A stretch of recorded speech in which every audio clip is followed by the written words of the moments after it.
Bonjour à tous, j'espère que vous allez bien. Bon, on y est. Aujourd'hui, je vais enfin vous parler d'un sujet dont j'évite de parler dans la vie de tous les jours parce que je vous l'ai déjà dit, l'investissement d'une manière générale c'est vu d'un très mauvais œil par beaucoup de personnes en France, donc moi j'évite d'en parler d'habitude. Mais depuis quelques mois, je me sens beaucoup plus libre et beaucoup plus à l'aise pour pouvoir en parler, notamment parce que au fur et à mesure du temps, je rencontre pas mal d'investisseurs, donc des gens qui ont un peu le même état d'esprit que moi, et je me suis rendu compte en parlant avec eux,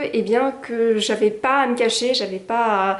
ne pas dire ce que je fais. Ils m'ont fait comprendre qu'au contraire je devais en être fière de ce que je faisais et qu'il fallait un petit peu que je me détache de la négativité, de la jalousie de certaines personnes. Donc on y est. Aujourd'hui je vais enfin vous parler de mon premier investissement immobilier et non des moindres d'ailleurs parce que vous l'avez vu dans le titre, j'ai acheté un immeuble à 27 ans. Alors c'est une chose qui surprend et qui intrigue pas mal de monde quand ils me rencontrent et je les comprends tout à fait parce que quand on me voit, on a du mal à imaginer que la petite blondasse, toute jeune, toute folle un peu qu'on a en face de soi, et en fait elle est multipropriétaire. Alors qu'on va pas se mentir, le cliché de l'investisseur immobilier c'est plutôt un homme très âgé et très riche. Du coup quand les gens l'apprennent, déjà ils sont tous hyper surpris sans exception. Et une fois la surprise passée, j'ai souvent deux types de réactions. Donc déjà les gens qui sont hyper antipathiques, directs, très pessimistes, qui me disent que je suis totalement folle d'avoir fait ça, que je vais avoir des gros problèmes, que j'ai peut-être des locataires qui vont pas me payer le loyer, que je vais être interdite bancaire, ils ne veulent pas entendre parler de tout ça et ils disent que je suis une fille à papa qui a un super gros héritage en banque et Dieu sait que j'aimerais bien mais c'est pas le cas. Et de l'autre côté, j'ai des gens qui sont tout simplement hyper bienveillants, hyper curieux, qui me posent énormément de questions parce que ça les intrigue vraiment et ils veulent vraiment savoir comment j'en suis arrivée là, ne serait-ce que par curiosité ou bien tout simplement pour peut-être eux aussi avoir des conseils. Du coup j'espère que si vous regardez cette vidéo, c'est que vous appartenez plutôt à la deuxième catégorie. Sinon, essayez d'avoir un esprit un petit peu ouvert, essayez d'ouvrir vos chakras comme on dit, et sinon si c'est pas possible, passez votre chemin parce que je vous ai dit, la négativité, j'évite d'y avoir affaire parce que franchement ça m'intéresse pas. J'ai assez de problèmes dans ma vie déjà pour en plus traiter les vôtres, ok ? Je vais donc vous raconter cette histoire, comment est-ce que j'en suis arrivée là, comment est-ce que j'ai réussi à acheter un immeuble à 27 ans. Je vous en ai déjà parlé dans une vidéo précédente en fait, j'ai commencé à m'intéresser à l'investissement immobilier en 2018 tout simplement par passion, donc je me suis vraiment lancée là-dedans à ce moment-là. Je me suis mise à regarder énormément de vidéos sur le sujet, j'ai été voir plein de sites internet différents concernant tout ce qui est calcul de rentabilité, de cash flow, ce qui concerne la législation ou encore la fiscalité, et aussi je me suis inscrite sur plein de groupes Facebook d'investisseurs immobilier notamment. Et en fait je pense que j'ai été assez efficace pour le coup parce que en seulement quelques semaines je me suis rendu compte, à force de recouper différentes informations qui venaient de plein de sources différentes, et bien que je tombais souvent sur les mêmes astuces, les mêmes conseils, et donc en fait je me suis dit bon, je pense que là ça y est, en quelques semaines j'ai appris suffisamment de choses pour pouvoir avoir une bonne idée de ce que je veux faire, mais surtout de ce que je peux faire par rapport à ma situation personnelle, parce que l'investissement immobilier ça se fait pas comme ça, on se dit pas comme ça je vais acheter un immeuble. En fait c'est quelque chose qui est très réfléchi et je vais vous expliquer pourquoi maintenant. Alors j'avais déjà compris une chose à l'époque, c'est que le principe de la copropriété où on n'est pas le seul décisionnaire et aussi où on paye des frais de copropriété qui sont assez importants, et bien clairement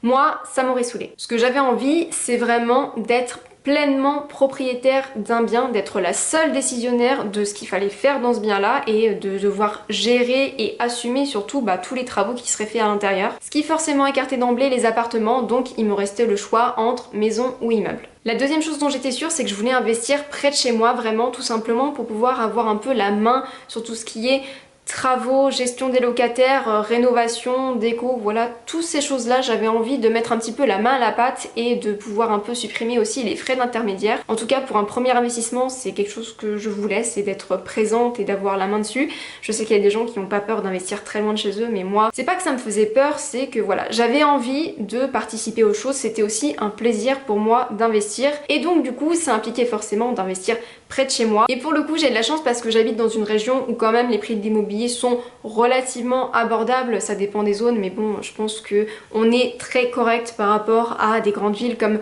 Bordeaux par exemple, dont je suis pas hyper loin, et là où clairement c'est totalement démesuré et pour moi c'est quasiment impossible de trouver quelque chose d'intéressant là-bas. Ici je savais qu'en termes de budget on allait être pas mal et on allait pouvoir trouver quelque chose de rentable. La troisième chose, c'est qu'en 2018 je me trouvais vraiment dans une situation idéale, c'est-à-dire que j'étais en CDI depuis quelques mois avec un très bon salaire, j'avais pas de crédit, pas d'enfants, donc en fait au niveau bancaire j'étais vraiment en position de force pour pouvoir faire jouer la concurrence entre les banques et pouvoir trouver quelqu'un qui allait vouloir me récupérer comme cliente et donc pouvoir me financer facilement. J'étais donc en position de force et en capacité de demander une enveloppe qui serait peut-être un peu plus conséquente que si j'avais eu déjà un crédit auto, si j'avais eu 2 enfants. Je pouvais me permettre de demander un petit peu plus que la plupart des gens. Et le dernier point qui a orienté ma réflexion vraiment, c'est que entre une maison et entre un immeuble, et ben clairement en termes de rentabilité, il n'y a pas photo, c'est clairement l'immeuble qui remporte la palme de la meilleure rentabilité, d'autant plus que quand on a un immeuble et qu'on a plusieurs locataires, et bien on a moins de risques d'impayés parce qu'on dilue le risque entre tous les locataires. Donc forcément, tous ces points mis bout à bout ont fait que je me suis orientée vers la recherche d'un immeuble de rapport à côté de chez moi. Je savais que j'étais en capacité de le faire et pour une première opération, et ben ça me faisait pas du tout peur, je savais que j'en étais capable d'aller vite et d'aller fort. À partir de là, j'ai eu un assez bon timing. Mon immeuble, je l'ai trouvé en environ 2 semaines de recherche sur le bon coin, on va dire. Parmi toutes les annonces que j'ai pu voir, c'était en fait le bien le plus intéressant, notamment en termes de localisation. Il était vraiment proche du centre-ville, pas très loin de la gare, proche de toutes les commodités. Et on vous ne le dira jamais assez, en immobilier, il y a 3 choses qui comptent, c'est l'emplacement, l'emplacement et l'emplacement. Donc moi je savais que cet immeuble-là, en termes de localisation, il était top. Il y avait 4 appartements qui étaient tous loués, donc il y avait 2 studios au rez-de-chaussée qui étaient tous les deux loués en meublé, et au premier et deuxième étage il y avait un T2 et un T3 qui étaient loués en location nue. Je me suis vite rendu compte du potentiel qu'il y avait dans cet immeuble, notamment parce que les loyers ils étaient un petit peu bas par rapport au marché, donc je savais que j'avais une marge de progression, notamment si je faisais quelques travaux, quelques améliorations dans les logements. Je pouvais aussi améliorer ma fiscalité en passant le T3 qui était loué en nu, je vous l'ai dit, en location meublée, donc une petite colocation. Bref, j'ai vu le potentiel, j'ai fait mes calculs de rentabilité, de cash flow, de fiscalité en amont tout propre pour voir si c'était une opération rentable, et j'ai vu que ça l'était. Pas forcément au début une fois acheté avec les loyers actuels, mais avec les rénovations et avec les loyers un peu surestimés, et là tout de suite c'était beaucoup plus intéressant et j'y suis allée, j'ai appelé, j'ai visité et c'est un projet qui m'a beaucoup plu. Donc très rapidement en fait, quelques heures après avoir visité, j'ai pris le temps de réfléchir quand même parce que je me suis pas lancée comme ça direct, mais j'ai fait une offre au propriétaire au prix. Avec le recul que j'ai aujourd'hui, je sais que je l'ai acheté un petit peu cher malheureusement, et que si je le visitais aujourd'hui, je ferais peut-être une offre aller à 10-15 000 euros moins cher, notamment parce que je m'y étais pas trop intéressée lors de la visite, mais en fait dans les appartements du premier et du deuxième étage, donc le T2 et le T3, il y avait 2 chaudières qui étaient très anciennes, je pense qu'elles devaient avoir, grosso modo entre 15 et 18 ans, et malheureusement elles m'ont lâché en même temps l'hiver dernier, donc je me suis vue devoir remplacer en urgence 2 chaudières en plein mois d'hiver, donc c'était vachement cool. Je peux vous dire que niveau budget ça a un petit peu piqué, mais heureusement j'avais de l'argent de côté, donc j'ai pu l'assumer sans souci, mais sur le coup on serre un petit peu les fesses, donc voilà. Et peut-être que si j'avais eu l'œil un petit peu plus attentif sur cette chose-là, notamment cette chose-là en tout cas, j'aurais fait une offre un petit peu inférieure pour prendre en compte ces travaux-là. C'était donc une petite erreur d'acheter au prix, mais au final, eh bien écoutez, un mal pour un bien, parce que acheter au prix, ça m'a permis de passer devant d'autres investisseurs qui étaient intéressés par cet immeuble, et du coup d'avoir l'opération et de pouvoir acheter, ce qui est déjà un grand pas, une grande victoire en soi. Et en plus, au final, je m'en sors pas si mal tous les mois, je gagne de l'argent grâce à ce bien. Une fois que j'ai payé tout ce qui est emprunt, charges, fiscalité, et je m'en sors, je gagne de l'argent. Et en plus, quand je voudrais le revendre dans 10-15 ans peut-être, et bien cet immeuble il aura pris énormément de valeur, ça j'en suis totalement sûre, notamment par l'emplacement, je vous l'ai déjà dit, et du coup je suis très contente de mon opération. D'ailleurs je sais très bien que c'est quelque chose que vous allez me demander, mais aujourd'hui j'ai fait le choix de ne pas vous donner les chiffres de cet immeuble, donc tout ce qui concerne prix d'achat, loyer et charges. Je pense que ça aurait fait une vidéo qui aurait été beaucoup trop lourde et beaucoup trop longue surtout à regarder en une fois, donc je préfère vraiment vous raconter aujourd'hui l'histoire de cet achat, de ce premier achat qui est assez énorme, et puis dans un deuxième temps, une prochaine fois, vous donner tous les chiffres, tout en détail, et puis vous montrer un peu ce que j'ai dans mon opération, quel cash flow je dégage notamment, quelle fiscalité j'ai. Je pense que ce sera beaucoup plus sympa comme ça. Bref, j'ai fait une deuxième erreur avec cet immeuble qui s'est en fait transformé en une très bonne erreur, c'est que j'ai pris le même notaire que mon vendeur. À l'époque, je ne connaissais pas encore très bien la région, je connaissais pas les bons professionnels du secteur, et du coup le vendeur m'a proposé de passer par sa notaire pour gagner du temps tout simplement, et du coup j'ai accepté, un petit peu par ignorance parce que j'avais pas compris que c'était hyper important que à la fois le vendeur et à la fois l'acheteur aient leur propre notaire, mais aussi je l'avoue un petit peu par flemme parce que j'avais pas envie de me casser la tête à chercher mon propre notaire, donc j'ai choisi un peu la solution facile et en plus le vendeur m'a dit vous verrez, elle est super bien, il n'y aura pas de problème avec elle, donc voilà, j'ai foncé. J'ai fait confiance au vendeur et du coup quelques semaines après on est allé signer le compromis de vente chez la notaire. C'est une femme et d'ailleurs elle s'appelle Valérie, donc ça m'a fait un peu sourire. Et autant aujourd'hui je conseille à tout le monde de prendre son propre notaire parce que c'est hyper crucial d'avoir quelqu'un qui défend vos propres intérêts, parce que quand une vente se passe très bien, bah c'est super, il n'y a pas de souci si on a le même notaire, mais quand il y a des problèmes, et on en a déjà eu avec mon conjoint, quand on a le même notaire c'est très compliqué parce que le notaire il se retrouve tiraillé un peu entre un vendeur et un acheteur et il doit défendre les intérêts des deux, mais en gros s'il y en a un qui connaît un petit peu mieux, bah il va potentiellement plus en favoriser un que l'autre et du coup voilà, c'est hyper important. Autant moi j'ai eu vraiment une super expérience avec cette notaire et j'ai eu une chance folle de la trouver parce qu'elle a été nickel du début à la fin et aujourd'hui je sais que c'est ma notaire. J'ai décidé, je la garde, elle est super sympa, on s'entend hyper bien en plus. Donc voilà, c'était pas forcément une bonne idée de passer par le notaire du vendeur, mais pour le coup ça m'a permis de trouver la notaire avec laquelle je vais travailler encore très longtemps. Une fois le compromis de vente signé, l'étape suivante ça a été la recherche du financement bancaire et du coup je vous ai déjà dit, j'ai une très bonne situation donc vraiment je savais que pour me faire financer il y aurait zéro problème, je trouverais forcément un partenaire bancaire qui pourrait m'accompagner dans mon projet, mais par contre la question c'était plutôt à quelles conditions. Et à l'époque le saint graal de l'investisseur c'était deux choses, donc ce que je vais vous dire n'est plus du tout d'actualité ou en tout cas c'est quelque chose que beaucoup de gens fantasment encore, mais c'est de plus en plus difficile d'avoir ces conditions là parce que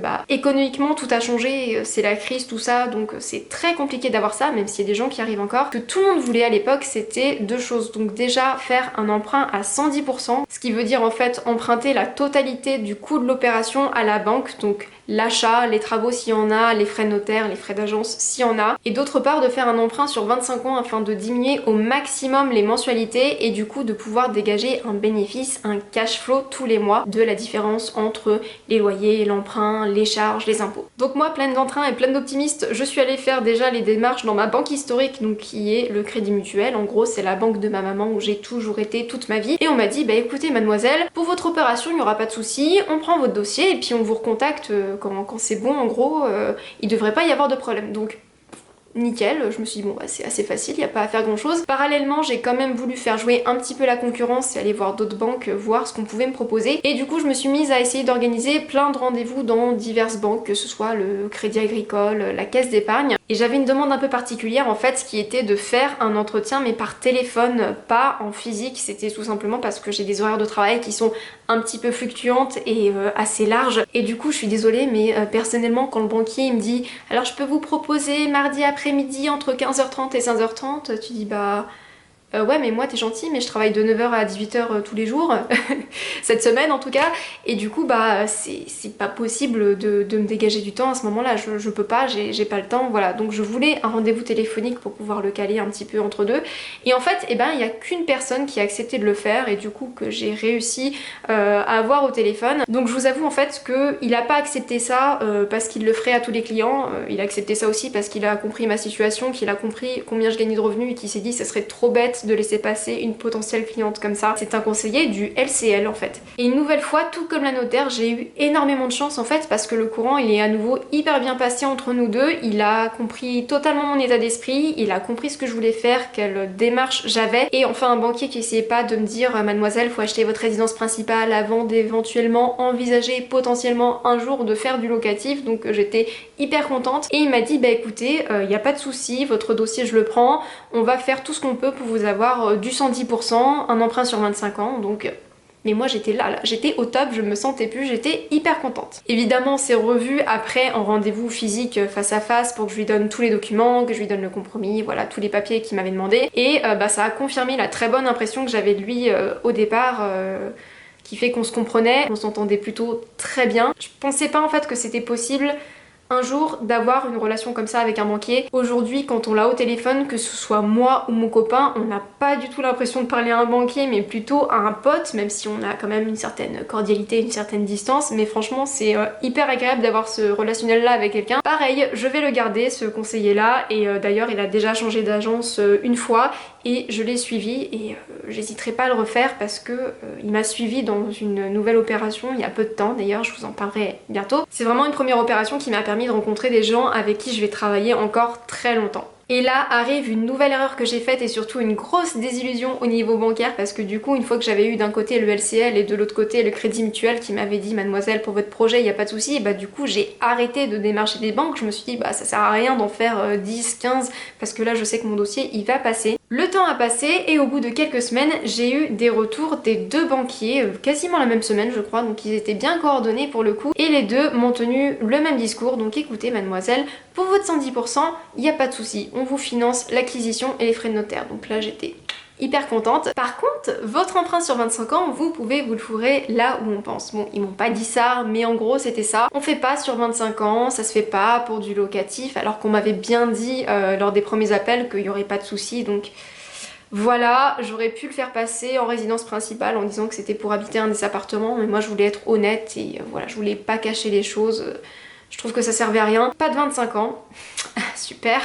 Mais par contre sur 20 ans, on peut vous financer, là il n'y a pas de souci, on peut vous éditer les offres très rapidement et là bah on peut y aller. Donc grosse désillusion, grosse déception pour moi parce que là du coup j'avais plus du tout le temps pour aller démarcher de nouvelles banques et essayer de trouver le fameux 25 ans. Je devais prendre une décision très rapidement, surtout que le temps bah il courait, donc voilà, on se rapprochait au fur et à mesure de la date théorique de signature de l'acte définitif de vente. J'étais assez dépitée parce que je me suis dit c'est fou, sur internet j'arrête pas de voir des gens qui ont une situation qui est beaucoup moins favorable que la mienne, qui ont déjà des emprunts, des crédits, qui touchent beaucoup moins que moi et au final qui arrivent à faire des très belles opérations avec du 110% sur 25 ans sans problème, ou en tout cas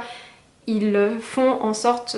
que ça paraisse facile. Et je me dis mais qu'est-ce qui fait que moi j'ai pas réussi à l'avoir mon fameux 25 ans? J'étais vraiment omnibulée par ça. Même si je savais que voilà, je devais prendre une décision par rapport à ça, c'était vraiment assez décevant. Et oui, franchement, ça a blessé mon ego. Je me suis dit, mais si moi j'arrive pas à avoir un 25 ans,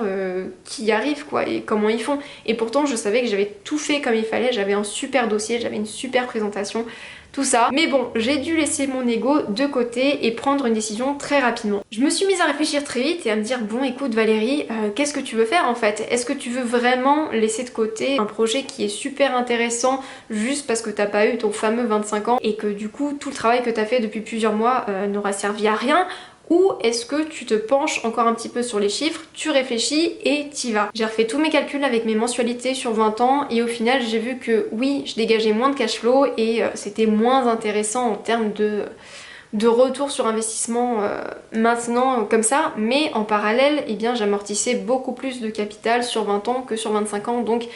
l'un dans l'autre je m'y retrouvais, c'était pas si grave que ça et je me suis dit bah tu sais quoi, on y va, on fait l'opération et bah c'est parti, on se lance dans l'aventure. Et du coup vous l'aurez compris, j'ai choisi de partir avec l'offre du LCL parce que j'ai vraiment eu une très bonne relation avec le conseiller et que bah au Crédit Mutuel j'avais pas forcément cette relation là, en tout cas j'avais pas d'intérêt à rester chez eux. Donc voilà, j'ai choisi ma banque et j'ai eu mon financement bancaire et puis du coup j'étais prête à signer. Les choses se sont enchaînées ensuite assez naturellement et assez rapidement, on a pu trouver un accord pour la date de signature définitive super facilement après l'été, après les vacances de tout le monde. Et c'est ainsi que le 4 septembre 2018, je suis devenue propriétaire de mon premier immeuble de rapport. Donc ça y est, ça c'était fait, j'étais hyper contente, j'étais enfin propriétaire d'un investissement locatif, donc je me suis dit c'est parti, maintenant on va laisser un petit peu le temps passer et voir au fur et à mesure du départ des locataires,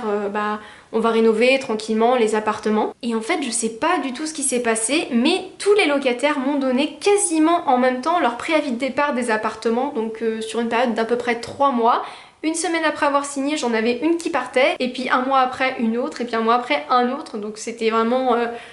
Ok, bon bah on n'a pas le temps de se poser, faut déjà attaquer les rénovations. Du coup après plusieurs mois de démarche, on n'a vraiment pas eu le temps de souffler, on a directement dû se mettre dans la rénovation des appartements et donc on s'est mis à rénover, à repeindre, à refaire des cuisines et puis à relouer dans la foulée. D'ailleurs une autre petite erreur que j'ai faite, je vous ai dit tout était loué quand j'ai acheté et du coup à la banque eh bien j'ai demandé juste le prix de l'immeuble et les frais de notaire à financer et je me suis dit bah écoute, le jour où il y aura des rénovations, je les paierai de ma poche, ça y a pas de souci. Mais du coup ce qui fait aussi que je n'ai pas demandé de différé de remboursement pour mon emprunt, ce qui fait que un mois après avoir signé l'acte authentique de vente, et ben je commençais déjà à rembourser mon emprunt. La plupart du temps quand il y a des travaux, on dit est-ce que je peux avoir 1 an ou 2 ans de différé, comme ça avec les loyers je me fais une petite trésor et comme ça je peux rénover tranquillement mes appartements. Là j'ai pas été dans ce cas de figure là et du coup j'ai eu un petit peu chaud aux fesses on va dire, parce que au fur et à mesure quand il y avait un locataire qui partait et qu'on avait un appartement en rénovation, et tout de suite j'avais moins de loyer et du coup je devais un petit peu compenser avec mon salaire